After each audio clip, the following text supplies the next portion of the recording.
member, and started many, many years ago in London in the restaurant industry, working with a lot of the celebrity chefs as the business was growing. After about three years of eating and drinking my way through my job, a little bit like we're doing this week, I had to make a decision whether or not I stay with the restaurant business or stay with corporate America. A number of years down the line, and 6 months with you all over this year, I realized I clearly made the wrong decision and should have stayed with the restaurant business. As an advocate and business partner of the restaurant industry, American Express is proud to celebrate over 20 years of successful programs with the individuals that shape the world of hospitality, and we're thrilled to see this program get better and better each year. I met and saw many of you yesterday afternoon at our welcome reception at Matsuhisa Aspen, and this morning at our trade breakfast. It was a terrific opportunity for us all to meet some of our panelists and also network with our fellow trade attendees. If you weren't able to join us yesterday or this morning, or even if you were, we hope that you'll attend our happy hours from 2:30 to 4, today and tomorrow, in the Hotel Jerome Garden Terrace. Both happy hours will feature 213 Nightlife Group from LA, pouring handcrafted cocktails. And today's event will also feature a special menu from Louisiana Seafood. So before we move on, we'd like to thank our moderator, Steve Dolinsky, who not only leads all 3 of the seminars this year, but is also leading a workshop new to the program this year. Steve is a food reporter for ABC7 in Chicago, the founder of Culinary Communication and 12-time James Beard Foundation Awards winner for his work in TV and radio. All of our panelists, as well as key members of the industry, for attending and sharing best practices and insights year after year. We'd also like to thank the Hotel Jerome staff for accommodating this program and supplying the support necessary to make each seminar and special event happen with such success.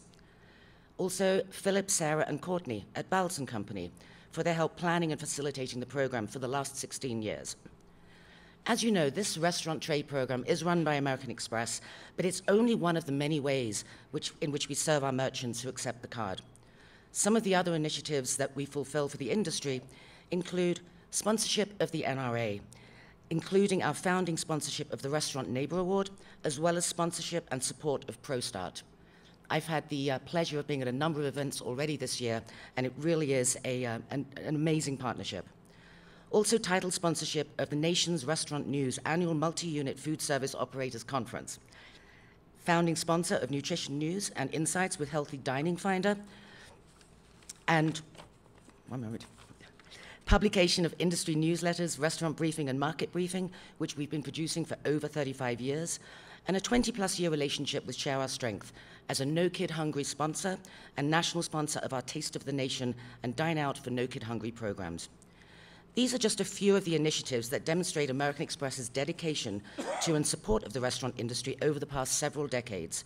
We continue to look for new ways in which we can further expand our support and our partnership, and we look forward to learning from our panelists and all of our trade program attendees over the next 2 days about what's top of their minds in the industry. So thank you, and without further ado, I'd like to hand over to Steve Dolinsky. Thank you. Thank you, Stephanie, thank you. Can you hear me okay? Yes, you hear me okay? Great, thank you, all right. First, a couple of quick thank yous. Breakfast this morning from Susan Feniger and Rick Bayless and his team. Fantastic. I am not ashamed to say I did have seconds. It was really outstanding. And I hope you like this new format. We're changing things up a little bit this year. Instead of starting right first thing in the morning at 9 a.m. with the panel, we're going to have a little breakfast. We're going to let you take a walk, take a little spin around Aspen, and then start our program at noon. We've got another program right after this at 1:30, so hopefully you'll stick around for that. And then tomorrow we go back to kind of a regular format with a 9 o'clock start and then a trade lunch. So I hope this will have everybody a little bit more enthused.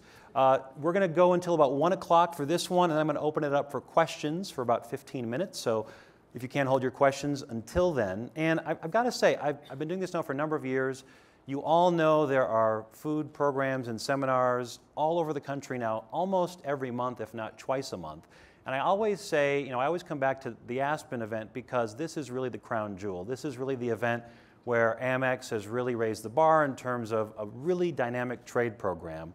And the goal is always to give you, everybody in the industry, some takeaways. Yes, it's an opportunity to get together and mingle with colleagues, but we really want these panels to help you all with your businesses. getting some takeaways. You can literally get on the phone after the panel and tell everybody back at the home office, hey, this is a good idea. This is something we should try to do in our own business. So that's kind of what my goal is as a moderator, to pull some of that out of our panel. And as you can see in the lineup, we're not going to go through the introductions because you have all of their bios in your materials, which you should have had in the trade program. If you don't, obviously raise a hand and someone will get them to you from Baltz. But we're going to just jump right into it. So I'm going to start with Rick Bayless because I'm from Chicago and he's a Chicago guy, and so little Chicago love to begin with. Rick has about 150 employees in his organization. He's got 3 restaurants on Clark Street, 3 quick serves at O'Hare, some outposts in the city at Chase Bank, Northwestern University, and then some Frontera frescoes at Macy's in the Chicago area, as well as San Francisco. So you've got everything kind of from the fast casual to fine dining. And I'm guessing because of your reputation now, more than 20 years, it's probably not as hard to recruit people. I'm more interested in the sort of the training and the retaining employees for so many years. So maybe, unless I'm wrong, but I'd like to hear more about some of this training, because I know you do a lot of education for the staff. Yes, our training is sort of in a couple of different areas. One is ongoing training that happens every single day in the restaurant. I know everybody does pre-shift meetings and all that. We do 15 minutes of a serious class every day that is before that pre-shift meeting, and it can be led by anybody on our staff. You could be talking about service issues or somebody's love for a certain kind of beer and how it's made. It could be anything. Chefs do cooking demos. We do just all different kinds of things. And we do that because it gives a lot of depth to our staff, we feel, a depth of knowledge. We do a lot of tastings of wine. We do, one of the favorite things to do is to open a bottle of wine from our wine list, and we go through it very carefully, blindly, and then there's the guessing, is what is that? So we try to make it really fun kind of learning, but it is to keep us all fresh and keep us all going deeper. Clearly, there's the typical kind of orientation training and that sort of thing, but these 15-minute classes that happen every day, as well as a larger class that happens on Tuesday afternoons when we change our menus, I feel are what gives the depth of knowledge to our service staff. Then on top of that, we have one other really big thing that we do, which is the staff trip to Mexico, and all of our management staff, there's usually about 35 of us, that we go to one place in Mexico for 4 days every year, and we just delve very deeply into the culture and the cuisine of that place. Out of that then comes menu development for the next several months. So while we're there, we are feverishly taking notes and learning and thinking and all that sort of stuff. And that's what will inform all of our menu development over the next few months usually, sometimes even longer than that. But we try to come back, hit the ground running with great ideas of what we're going to put on our next menus and that sort of thing.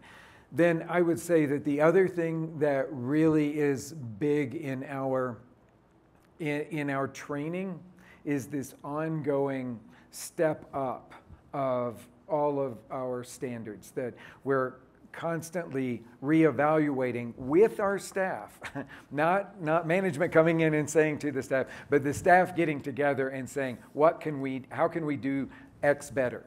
And then we set a new bar for ourselves. And because we've done that together as a group, everyone has buy-in to it. And I feel like we train ourselves to do it, however, whatever it is that we have to do. We have to, as a group, train ourselves to hit that new benchmark. And I feel like that's what keeps our staff really, truly engaged. Are you taking everybody to Mexico? No, or just no, a couple of people? the 150, 160 employees are the ones that are on the 3 Clark Street restaurants. And that is not counted all the outposts, because we have operator partners for all of those. But we do all the management staff that goes with us to Mexico. And we have a large management staff for those 3 restaurants. So we've got, it's usually about 35 of us that go to Mexico. And you also allow certain managers an education allowance. They can use that for whatever they want. Yeah, it keeps getting more developed and more developed. All managers have an education allowance that they can spend on going different places. I always travel with a sous chef so that the sous chef can be part of any kind of education that I'm getting as well, and take that back to our staff.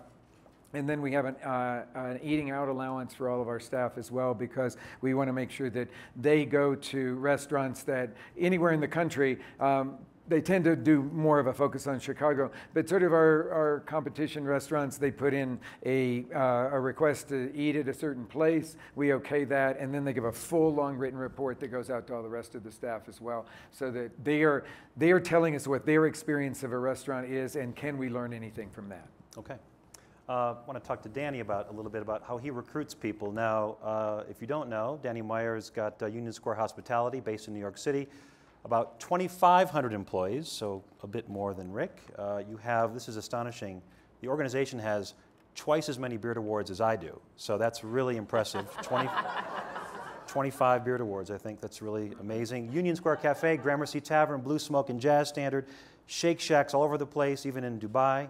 The Modern, Cafe 2, it goes on and on. You've also got Hospitality Quotient, which is a learning and consulting business helping organizations across a wide range of industries. But I'm interested in something from your book, Setting the Table, about the transforming power of hospitality in a business.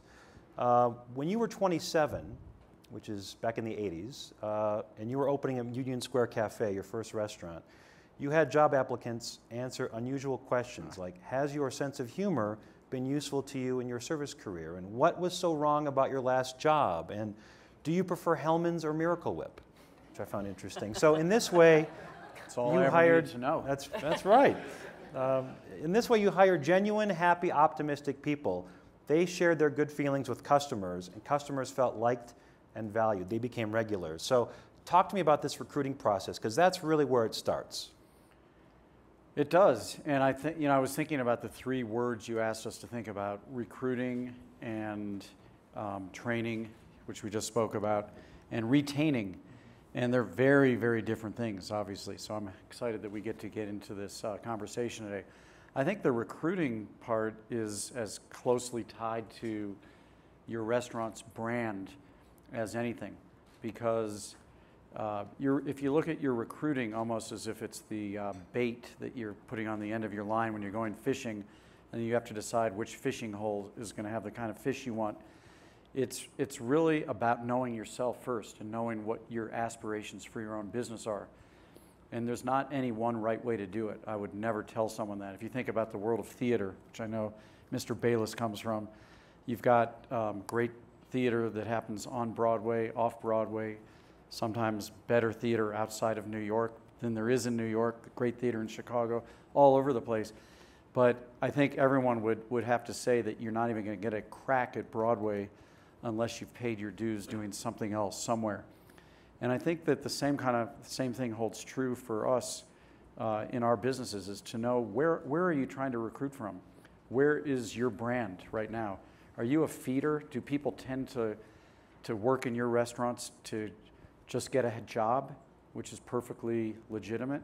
Do they work in your restaurant for the purpose of learning something so that they can then work in someone else's restaurant, so they can then move to another city? And I just think you can't even begin to think about recruiting if you don't first think about what's your role in the whole world of restaurants. We have seen ourselves be on both sides of the coin. We have been a place for career builders who are just starting, who say, I've got the personality type, I know what kind of people they hire at Union Square Hospitality Group restaurants. We call them 51 percenters, people whose emotional skills are what they are. They're people who, for whatever reason, are at their happiest when they're making other people happy. That doesn't say the first thing about whether they can saute a piece of fish or whether they can decant a bottle of wine or roll a burrito. But we get a lot of people who say, I know that I fit in that organization. So we get them at the beginning, and they get an education, and they go as far as they want to, or as far as they can, and then many times they leave, and they go to we call it getting a master's degree at someone else's university. Then we get people who have been building their career solely for the opportunity to one day apply to work in one of our restaurants. And we love that as well. We also love recruiting, and I hope this falls on friendly ears out here, but we love recruiting from alumni who have left our restaurants, who went out to go learn something somewhere else, and who say, I loved the family values I had there, I just stopped learning. Because my restaurant didn't have a job as a sommelier because the sommelier wasn't leaving. So I had to go get it somewhere else. And we love to recruit back into our company. And I'm bringing this up, I'll wrap my piece up in a second here. When I first started coming to Aspen, I met a really, really gifted restaurateur whose restaurant was, and I think remains, very, very famous for service. And they have one restaurant. And he said, the secret to our success is that if you leave, you are not ever welcome back. And I said, what? Tell me more about that. And he said, think about it.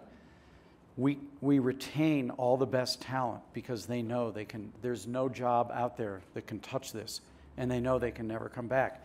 And it didn't feel right to me when he said that. I could understand his logic, but his restaurant started at a point in time well before you started to see restaurant groups where there was more than one way someone could grow. They could grow from one restaurant to another within a group. And now what we've learned is that one of the best things you can do is to kind of open the door, let the bird fly out, because we do not have all the answers in our company. Let them go learn something, but have the kind of culture they want to come back to.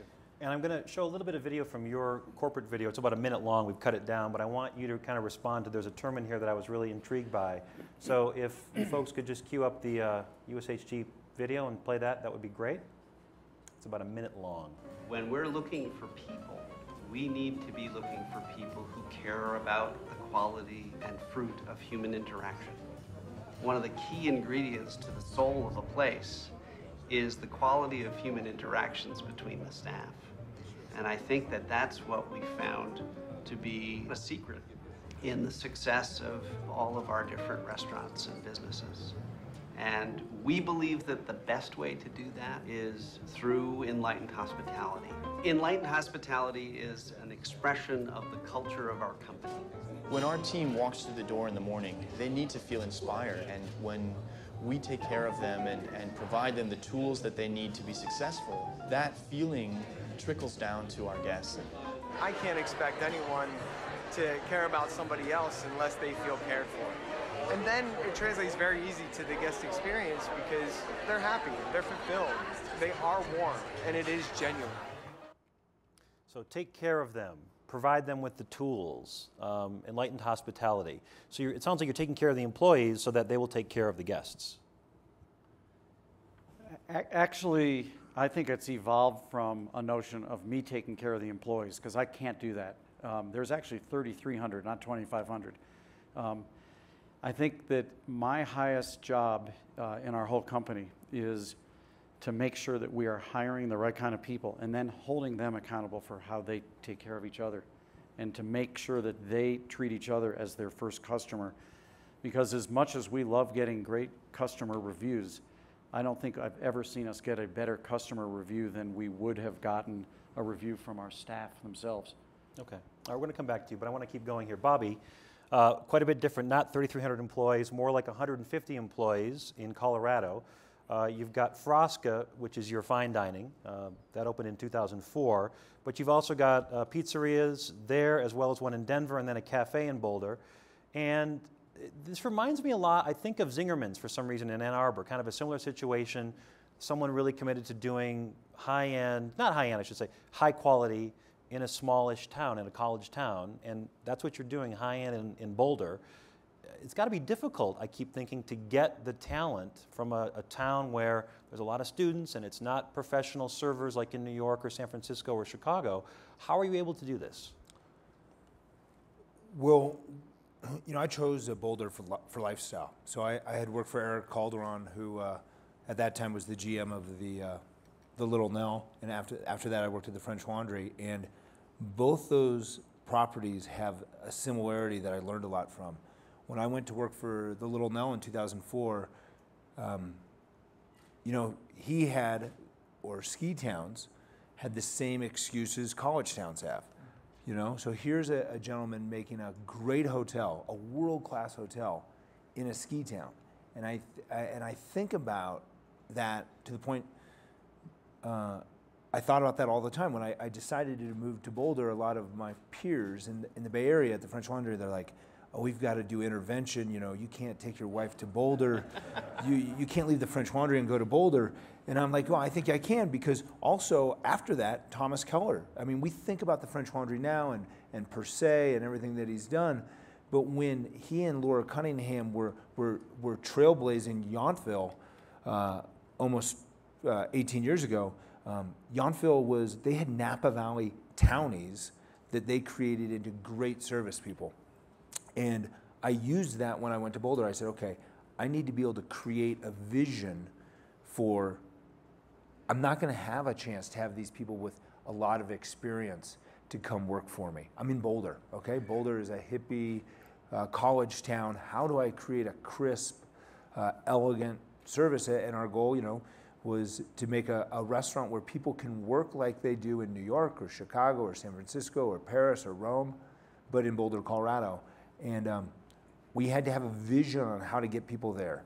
And instead of, because we didn't have the option, right? I call it, like in fine dining, the mercenary captains. You all know them.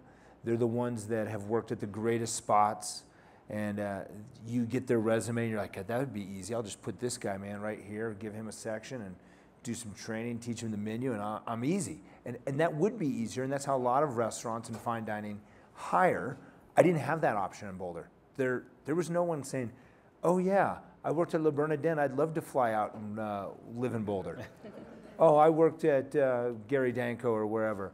So I said, okay, how do we hire on spirit and train them and create a service culture that they can go from someone who's never even worked in a restaurant before to be either a captain with us or a wine director somewhere else in the country and leave us. And one thing we had to do is kind of like what Rick said, daily training. So you have the daily training. We have a 45-minute pre-service meeting. Then you have a short and long-term thought process. So you might have someone who comes to work for me because they heard I'm a master sommelier and they want to glean some of that wine service. How do we get them to their next level? So, you know, I have a lot of employees that want to be about wine. I can't sit down and blind taste with all of them, but maybe if I could carve out part of my week, which is, my wife thinks is crazy, that if I carve out an hour to blind taste with an employee, and you think blind tasting's easy, but you've got to buy the wine, you've got to sit down and taste all the wine before they get there to make sure it's varietally correct to blind taste for the master. Then you have to grade them. That takes 26 minutes, and then you have to give them some input. It's a 2-hour minimum door to door to get that going on for someone, to do it effectively. So maybe in the long term, someone can get a chance to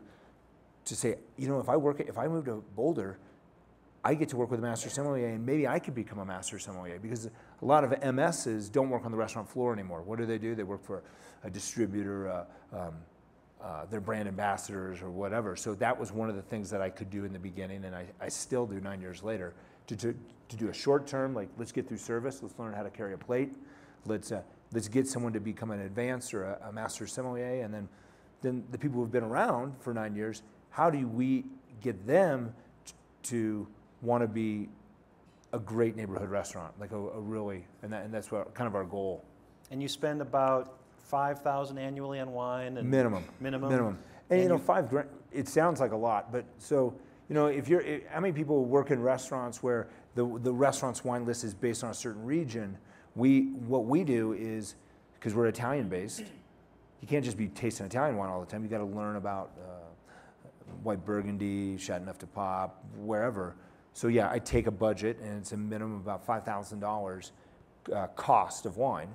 So if you extrapolate, it's more than that. And I go out and buy wine that has nothing to do with our program so they can taste and learn and hone their skills without thinking, oh, is this something that Bobby's pouring by the glass for this week? And then he's kind of using that as the flight.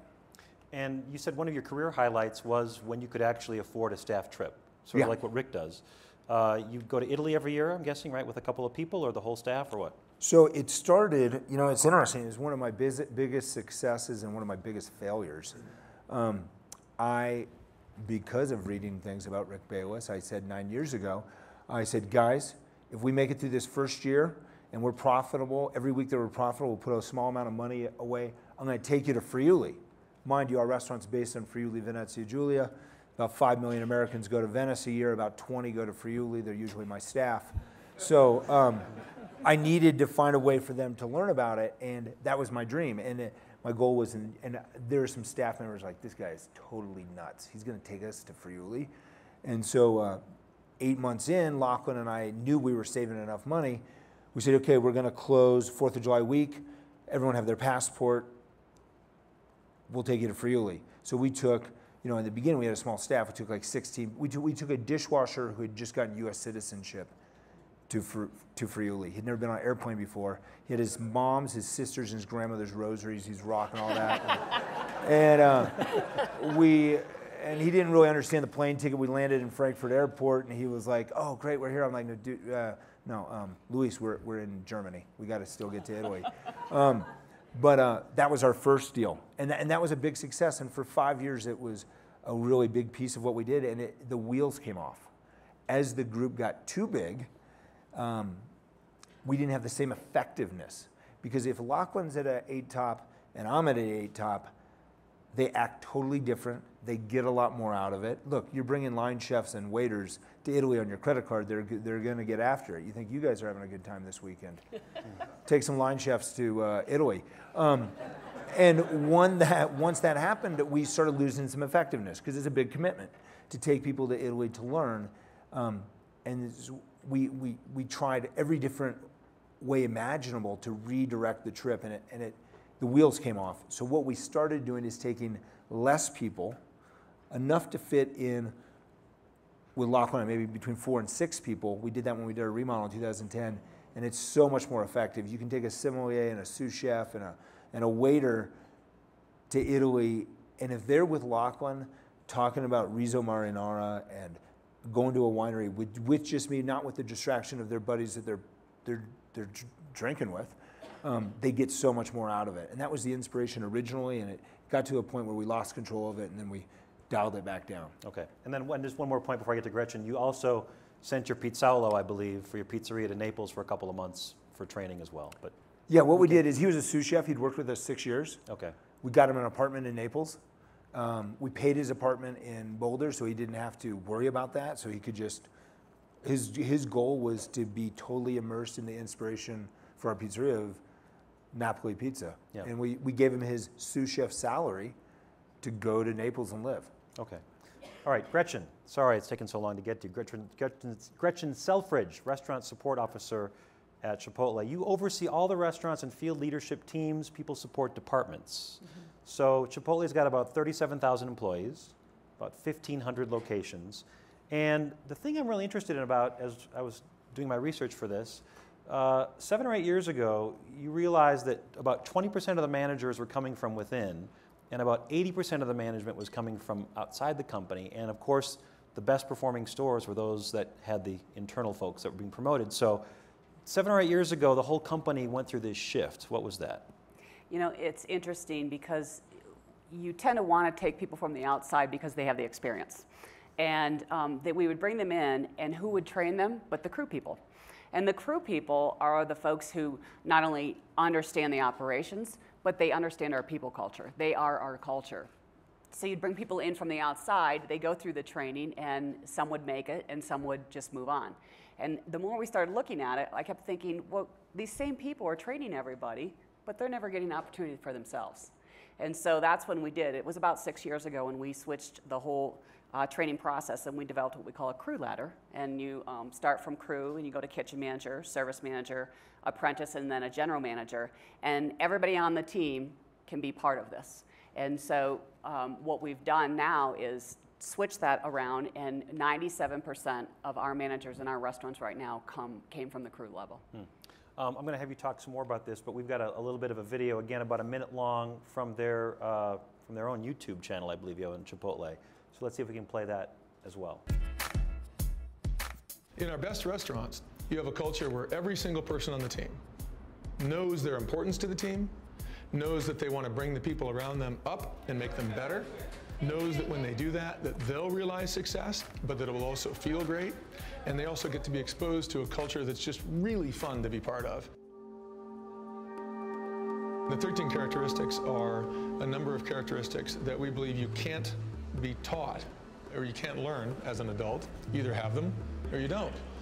Happy, smart, polite. Respectful. Honest, conscientious. Presentable. Curious. Motivated. Hospitable. High energy. Infectiously enthusiastic. Ambitious. And so now we set about really going out and trying to find people who have exactly those 13 characteristics. And then we believe if we have people who have those characteristics, we have the right culture in place to empower them to be our future leaders. Empowers them to deliver very, very high standards in our restaurants. How are you today? You start as crew, and then you become a kitchen manager, then you become a service manager, then you become an apprentice, then you become a GM, and ultimately, you can next become a restaurateur. The restaurateur position is now the foundation for any future position above that in Chipotle. A very important part of the restaurant experience How are you doing? is the energy and the vibe and the feel of the crew. Hi, I'm Jose Lopez. How are you today? Nice to see you, Jose. Nice to see you. All right. And in order to ascertain whether the crew is empowered and whether the condition of the restaurant is something that will remain good even long after we leave, the best thing you can do is find out what makes the crew tick. He would like to know already that's the best cat sizes you ever seen. This is very, very good. We won't make someone a restaurateur if there's any low performers on their team. And how do you find out if there's low performers? Ask the crew. They'll tell you. So as we were preparing for this, I thought, well, Chipotle is so different than these other folks because it's so massive and it's a big chain, and yet your philosophy, it sounds like everybody wants to think individually as an individual unit, and you have these restaurateurs. I think you've got about 400 or so out of the entire chain. We've got 400 restaurateurs. That's really their baby. That's their restaurant. And so that's how you're promoting from within. You're just starting at the crew, and then they're training their replacements? Correct. So you start as crew and you work way up to general manager. A restaurateur, out of about 1,500 restaurants, we have approximately 410 restaurateurs right now. A restaurateur, the only way that you can become a restaurateur is if either one of our two CEOs, Monty or Steve, or one of the officers goes into the restaurant and validates that the restaurant has a restaurateur culture. You heard them talk about the 13 characteristics. We actually have a saying where we say no experience is desired. We can teach you how to roll a burrito, and we can teach you how to grill chicken. But if you don't have the 13 characteristics, then you will never succeed as a leader in the company. And so our crew actually gets involved with the hiring in the stores. They're the last people that they meet as the managers get to interview different people. The crew gets to decide who is going to be part of their team. And when we're hiring people, we're not hiring people and thinking them as a salsa person or a tortilla person. They're going to be a future leader. And if they work their way up into the restaurant and become a restaurateur, that's the Mac Daddy. That's the position at Chipotle. That's what Chipotle is all built on. We're opening between 160 and 180 restaurants a year. And in order to do that, we want to make sure that all of these restaurants we open come right out of the gate with strong crew. And so the idea is to, when you have a restaurateur restaurant, when they develop people out of their store, so they go from crew and they come all the way up and they get their own restaurant and become a general manager, that they have the blueprint of how to get there. So when they have their own restaurant, they can run it the same way. The restaurateur program is phenomenal if you think about people in the industry and what they make. An average restaurateur, when you get to the restaurateur level, base salary is probably about $69, but with people bonuses, they can make up to $100,000 a year. We paid just this last year, between May of 2012 and June 2013, in restaurateur bonuses, we paid out $3.1 million to these managers of the stores. So every time they take somebody from a crew level and get them all the way to general manager, they get $10,000. The average length it takes to get to be a restaurateur from the crew ranks is, what, 20 to 22 months? Yes. Something like that? Yep. Okay. Well, you talked about this sort of the peer review, which, and I'm going to go back to Rick, because you also have kind of a 360 review for management, don't you? Everybody kind of weighs in? Yeah, we do. That's the way that we've found that it's most useful. Instead of somebody above you deciding whether they think you're doing good or not, the people that work with you do write your review, and then it's all sort of anonymous, it's all compiled together, and that's the feedback that you're getting. We found that to be really useful. All right. And you also talked about, this was from a keynote speech you gave a few years back, about encouraging and rewarding innovation. You like to welcome change, have a process to encourage new ideas from every member on the team. You said, we are nothing but an innovation machine here. Yes. So give me a little bit more on that. How does that manifest? Basically, part of what we're looking for from every one of our management team is that they're willing to take risks. And because if you're just playing it safe all the time and everything you create is just like a retooling of something that you knew worked before, then we feel stagnant as a restaurant. So we're always looking for people that are thinking outside the box and trying something really new. For us, we expect that risk taking is sometimes going to be incredibly successful and sometimes fall flat on its face. But I push everybody always to take those risks, because if it doesn't work, we can change it tomorrow. We're not like this huge, big organization that's going to take anything that we release, another few months to pull back. We can just change it tomorrow. So the taking risks doesn't usually come from just one person putting something out there, but one person putting something out there to a team that all says, yes, that looks like the right thing to do, and then everybody jumps on that and does it. And as I always say, we can always change it tomorrow. Nothing's written in stone. Gretchen talked a little bit about money. I know that it's certainly important to people to be able to work under the shadow of an MS or learn from a James Beard Award winner and sort of understand the service, but ultimately people are interested in making some money as well in this business. So could any of you talk about, you've alluded to the sort of pricing a little bit in bonuses. Any of you talk about bonuses, incentives, and how that might work in your organization? Because people are interested in obviously paying their rents in New York City. Well, if you get to the restaurant tour level, you also get equity in the company, which is a really big deal at Chipotle. And so as they grow, as they move up through the company, the position you get to is restaurateur, but then you can start mentoring other restaurants.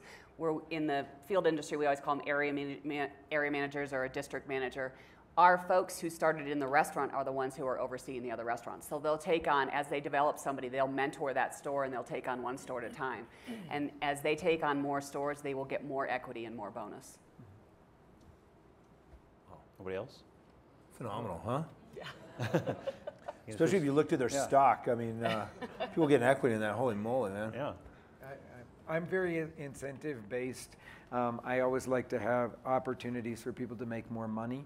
And so we do lots of different kinds of programs where people are incentivized to create something. And then we have a share. Our business is greater in the summer than it is in the winter.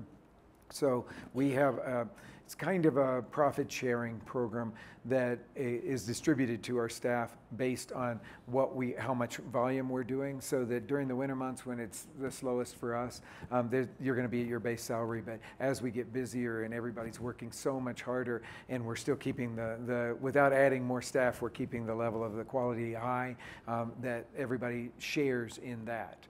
And then, of course, everybody in our programs are based on some sort of revenue sharing that depends on what position they have, whether it's food cost or labor costs or whatever it might be. You want to weigh in or no? Sure, right. I'll be glad to weigh in. I think that we've kind of viewed this as a moving target over the course of many years. So at the beginning, I used to think that there were really only two camps in the world. People were pure capitalists who just said, all that matters is how much money can you make, and that's the only thing that motivates human beings. And then on the other camp, you had the people who grew up in the 70s, like I did, who were like, no, it's not about making money, it's about doing the right thing. And I think that we're seeing a convergence finally of those two different schools. It's not just the Adam Smith and Milton Friedman school, which says it's only about the shareholder. It's truly about the five stakeholders. And we've really come to see that the 5 stakeholders that we all have, the employees, the customers, the community, your suppliers, and your investors, are so intertwined as an ecosystem that they all need capitalism to keep this virtuous cycle going. And so I think the convergence is that you use the capitalist model, which is that people are self-motivated, but you run your company in a way that only the people who believe in your culture or the higher purpose of your company are going to work there.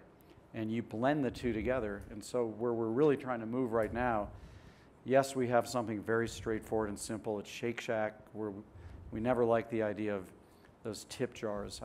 I never feel good as a guest because I either feel like I'm leaving too little or too much. It doesn't make sense to me. So we just give our staff 1% of sales. That means we have to share the daily sales with them.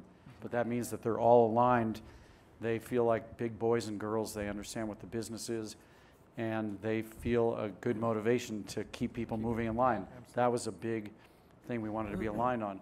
I think company-wide, we're thinking much more these days about the 3 things that if they happened at a really high level, we could all have a really good end-of-the-year party, and that is happier staff members, happier guests, and more profit. And we feel like if we do those 3 things in that order, we should give people an incentive bonus for having contributed to that. The last thing I'll say is that, like Rick, we also have the 360 performance review for every single manager in our company, including me, and a minimum of 10 of your colleagues, people who work for you, people who are on the same level, and people who you work for, weigh in. And they're the same kind of way we look at our company, which is that you can get a bonus based on how you do for leading our culture as well as leading the things that you do, both together. What about, if this is the right word, team building, or off-sites, or trying to build camaraderie? I know USHG used to do or still does pie contest, barista competition, something to kind of build rapport or friendly competition, or no? Well, we are actually doing the Barista Olympics again this year, and I'm excited to do different kinds of Olympics. It breeds what we call both house pride and sibling revelry. And if you think about it, those of you who have siblings in the crowd, I think that the way we grow up with our siblings competing for the one worm that you get from mom in the nest is a big indicator as to how you're going to kind of compete throughout life. But what if you could put that to really good use? And so a few years ago, we said the one thing we were not happy with in our organization, one of the many things we were not satisfied with in our organization at that point, this goes back 8 years, was our coffee programs. And we said, why do you have to be a great coffee shop or coffee bar to have great coffee? And so we decided that we would have a team building, house pride, and sibling revelry exercise. We called it the Barista Olympics. Each one of our restaurants got to pick their top barista from their team, and they would work on 3 things: espresso, cappuccino, and 1 fantasy coffee drink of their choice. And they would bring members of their team. We got together at the Museum of Modern Art on a Tuesday when it's closed, and every single team, every single restaurant would show up. They designed their own T-shirts. They exalted their head barista, and we bring in industry experts in why did I say Chicago? In New York, in coffee, to come judge the thing. Lots of companies would contribute prizes. It could be your own espresso cappuccino machine. It could be a trip to Rome to learn more about coffee. It could be all kinds of different prizes. And then at the end of this one day, every barista is up there. Their restaurant is cheering like crazy. So you got the house pride for that restaurant. You're tallying up the scores between all the restaurants. So you have a friendly competition. That's the sibling revelry. They are competing with each other. But at the end of the day, our whole company ended up with dramatically better coffee programs. And now what we're eager to do is look at the next 5 things we want to attack. It could be cocktails. By the way, I'm up for happy hour as much as the next side, but since when were cocktails not handcrafted? I was just kind of wondering about that. But it's just a great opportunity to build team and get better at something and build house pride for that restaurant. Anybody else? Love that. That's great, man. Isn't that a great John, idea? let me tell you, I'm all about that. Okay, well, Come on, you could be a guest judge. I like that. Moving on. Okay, so I'm sure some of the people in the audience, they own one, maybe two properties, and they've got employees. Some are career full-timers, but others might just be doing this as a part-time, kind of in between things. And I'm sure they want them to be fully invested. They might not have the resources of a Rick Bayless or a Danny Meyer. What could that single operator do, the independent guy or gal, do to get their employees fully invested in what they're doing? I mean, you talked a little bit about this. You decided you were going to go to Boulder and create something really special, really unique, and train potential future MSs. But how can you get these folks to be fully invested? And they're just making a wage. Well, I mean, first of all, I think we all four companies started with one restaurant. Yeah. And you were at store 2? Yes. Okay. Wow. Took a while until you started with one and then had 2 for a long time, just 2. And Danny, you were a slow starter. I had one restaurant for 10 years. Yeah, for 10 years. And it took me 6 years to open the pizzeria, and it was next door, sharing a production area. So I think we're all like the people out there that only have 1 and 2. It's not that far removed from us. But I think having employees that are vested, I think about this all the time. Is it better to have all veteran pros that's all they want to do? No, I think it's good to have people that are fully vested, but they have other things that they're interested in. They could be an athlete. They could be getting a degree. I mean, one of the most crazy, if we have a Hall of Fame of Frosca, we had an employee that was putting himself through CU, college student. He liked restaurants. He had worked at another restaurant, one other restaurant, but he had to put himself through school. He liked wine. I mean, I wish I was this motivated at this kid's age. This is incredible. He was getting a degree in the Italian department, came to work with us, and he's like, look, I've got a full load. I need to get out of school in a certain, I can't, he's putting himself through school. School's expensive. So he started off as a part-time person. By the time we did our remodel, he knew we were going to be closed for 2 months. He's in the Italian department, wrote a grant. His name's Grant. Wrote a grant to the CU Italian department to write a paper when we were closed to go over to Italy, and he had me help him stay at wineries and restaurants in Italy so he could write his paper in Italian on this. So this is a part-time employee, right? But he was so vested that now he's the opening sommelier in New York at Charlie Bird. He's a really fantastic young guy, but he was a part-time employee. He's in our Hall of Fame. He's just amazing. But he was fully vested. You just have to tap into their interests and also encourage their other interests.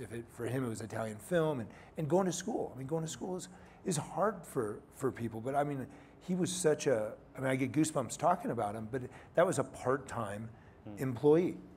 And it was hard for him to work full-time. I mean, the guy was like 18 hours trying to get out of school so he could shave every last semester down because he had to pay for it. It's no different than if we have an employee that is has a hobby in athletics or theater or art or just being a great mom, right? Like, what if you have a great dad? That's a big part-time deal. You want to be able to encourage them to do those things and still be great at whatever amount of time they can give you. You want to add? Yeah, I think that touches on this retaining employees too, because I feel very strongly about that. It's really popular to talk about sustainability, and usually sustainability is how we deal with the resources that come into the restaurant. But I think it's also our human resources. We have to think about sustainability in those terms. And no one will ever say that working in the food business is easy and that it's the least amount of hours and all that. No, it's hard. It's all hard work, and it takes a huge commitment of time. But I think that if you build a system that is sustainable for the people that are working with you, and that they feel incredibly valued in that system, that you can keep them for a really long time. So I think it really is that thinking about how does this system deal with people and their lives. I know that it's also sort of popular from some chefs to say, you know, if you're going to work in my kitchen, man, you're going to give me everything. I don't want you to have any outside life. You're going to work 24/7 for me and all that kind of thing. And there are certain chefs that like to say, I came up through those ranks. It's a, you know, sort of a macho thing. I don't think that that's really sustainable. And I saw for so many years that a lot of people that I thought were really talented had to actually quit their jobs to get some balance in their lives, or they had to quit being a chef, or they had to change. I never wanted to do that. So I, from the very beginning, was very clear about wanting to work with individual people, make sure that we were hiring individuals, not people that were just cogs in a wheel, and that we created a culture that was sustainable for the people that were working with us, and that we were very aware of and respectful of and valued those people that were there. And I think that that's what has built a lot of long-term employees that we have. And it's very interesting because we do have so many long-term employees. And then we opened Shoko 3.5 years ago, and it's all sort of younger people that don't have that longevity, and they are so incredibly engaged because they've moved into this structure, this place where all of these people have so much to teach them and mentor them with, and they are just bouncing off the walls, soaking it all up and taking care of guests, and we're really happy about that. But it's the first time in a long time we've had an all-new staff, and it's been really positive. Dan, you want to add something? I was just thinking about something that, since you started this talking about Chicago, one of the first people that ever shared a view about the whole employee life cycle with me was Rich Melman from Chicago. And I remember founder of Let Us Entertain You. Founder of Let Us Entertain You, and I think to this day somewhat underrated in terms of what he's given a lot of us to think about in terms of blending the very different worlds of food and wine. But he made a metaphor of looking at our role as employers as being farmers. And I think he was actually grasping all three of the aspects of this panel together, which is that you have to start by tending your soil, because if the soil is fertile and healthy, that's your culture of your company, that's great. And if it's not, who cares what kind of plant you put in there? They're just going to die in the toxicity anyway. Yep. Or it's just not going to taste great. And all of you wine people know that you can take the exact same grape and plant it in 5 different terroirs. They may all be good, but they're all going to taste different. Now imagine if one is just a little less healthy than the next. That's a problem too. So first, take your farmer, take care of your soil. The next thing is go out and get the best possible seed stock, because or root stock, because it's never going to get any. Now you've got the sine qua non, which is the soil, but now it's not going to get any better than the fruit, the seeds that you plant. And then you got to train the vines. And if you don't, you're not going to get the proper type of productivity in terms of creating great fruit. That's the training part of it. And then comes the fun part, is now when you have all this great fruit, what happens? So this is, I think, the reason that we have grown over all these years, is that we had enough really, really good fruit that if we didn't have enough bottles of wine that we could make with it, it was either going to rot on the vine, which is not a good thing. There's nothing worse than seeing a great employee get just tired of your business, and it's not their fault. It's just there's no more growth to be had there. So then they either rot or they leave. Or you can grow, and then you need more really good fruit. Or you can take some of that fruit to market. And that's kind of what I was getting at earlier, which is that if we have really fantastic employees with aspirations beyond those which we have capacity for in our company, then we're actually thrilled when they leave and they go to a different restaurant. There's nothing worse than an employee who quits and stays the same time. So it happens all the time. And so, and then that actually fuels when great employees leave and they go work in another respected peer's restaurant. Like, how proud are you to talk about your graduate who's a Charlie Bird? And he took care of me last Saturday night. He was awesome. But that then fuels the brand of your restaurant. When your great alumni go out, that then helps you recruit even better seed stock and to keep your soil healthy. So it's a really fascinating way to look at it. Last question before I open it up for questions, and we'll have microphones around the room, so we'll get those ready. HR directors, should everybody have an HR director? No. Yep. No. No. Why not?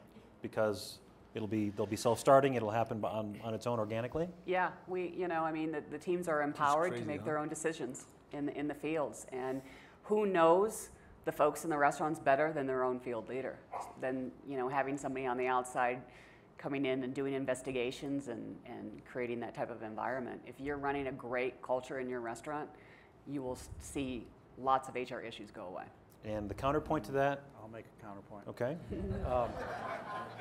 No, I find that fascinating. Wow. Yeah, I think we probably waited about 200 employees too long to get an HR director in our company. I think Is it still HR or is it human capital? It's HR. I mean, we've called someone chief people officer. It doesn't really matter what you call it, Okay. but at the end of the day, I think we were actually blinded by the notion that we really felt that people who worked for us thought it was a really good place to work. Mm-hmm. And that took our eye off some very, very thorny and confusing compliance issues that even expert attorneys cannot necessarily agree on the difference between a federal law, a state law, and there are so many attorneys out there that have learned to make so much money by wending their way through the vagaries of these laws that I'm just very concerned that if we didn't have someone expert on our staff to help us understand some of those compliance issues, good culture or not, we could be setting ourselves up for some trouble. Okay. Do you mean in something, Dan, I have a question. Do you mean something like how you schedule overtime or shifts or tip pool movement? Yes. How you I heard you describing your pre-meal meetings, which are great, and you may have a fantastic GM who runs the best, most consistent culture and profitable restaurant you have, who may not be aware that you must get people to clock in and clock out before and after a meal shift. They thought they knew everything when they just knew exactly how much deduction could be put on the paycheck or not, which is also very confusing. Mm-hmm. I just think that the labor laws are so, they're important and they're confusing, and there are predators who are very happy to find ways to make money if you inadvertently made a mistake. Yeah. And so I think that when a company gets larger and you have more employees, you also have more ex-employees, you also become a bigger target. The law firms who are interested in this type of thing don't necessarily want to go to a single restaurant. They'd rather put in all their effort for a big potential payday. Okay. Questions from the audience? I know there are a couple. Got microphones. Just raise your hand. Yeah. Just say who you are, where you're from. Chef owner of 2 restaurants in Austin, Texas.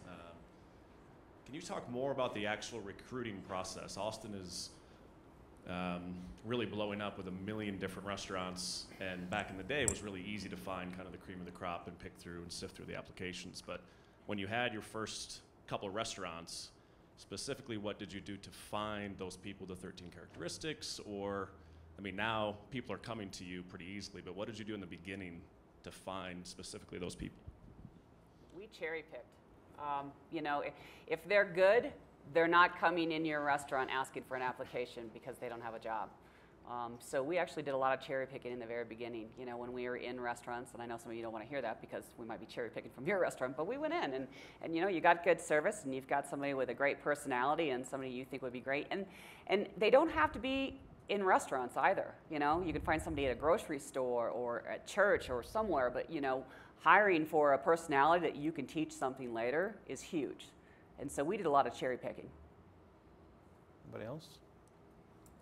I mean, I didn't have a chance to, I mean, when I opened, it was just, Lachlan lived with my wife and I for 9 months as we, who are not handy people, remodeled a grocery store to open the restaurant. Like we didn't have, I brainwashed 2 people from Aspen that I had worked with at the Little Nell to come open, to be front of the house people, and they brought a sous chef for Lachlan who he had never, or who was going to become a sous chef. But we just had to hire on spirit. And so we really had to go to what was our version of the characteristics and say, okay, it's going to be hands-on. We're going to hire on spirit, and we're going to take these people that have hopefully someone comes in with some experience, but if not, we're going to have to take some people that have what we think of in the scope of the U.S. We wanted to be a national level restaurant in Boulder, Colorado. How do you start? But did you tap into your network? I think, you know, did you go after Little Nell, French Laundry, people that you knew could be okay at the beginning, or did you just but it was local? it was, I mean, it was just so. We conned a couple people to come with us. All right. One of them's still with us, man. She's a slow learner. She's actually been in the same section. We call it Roseville. She worked with me since 1996 at the Nell, but it was really hard because you had to find someone who needed a lifestyle change, who, you know, moving to Boulder 9 years ago, the town didn't even take reservations 9 years ago. It was so if you were of that ilk of a ambitious culinary person, they're like, this is not where I want to go. I mean, it was backwater restaurant touring then. Okay. Yes. Lee Main from Innovative Dining Group in Los Angeles. Hey, Danny, good to see you. Specifically for you, we always try to promote from within. In fact, many of our GMs start off as servers and work their way up the ranks.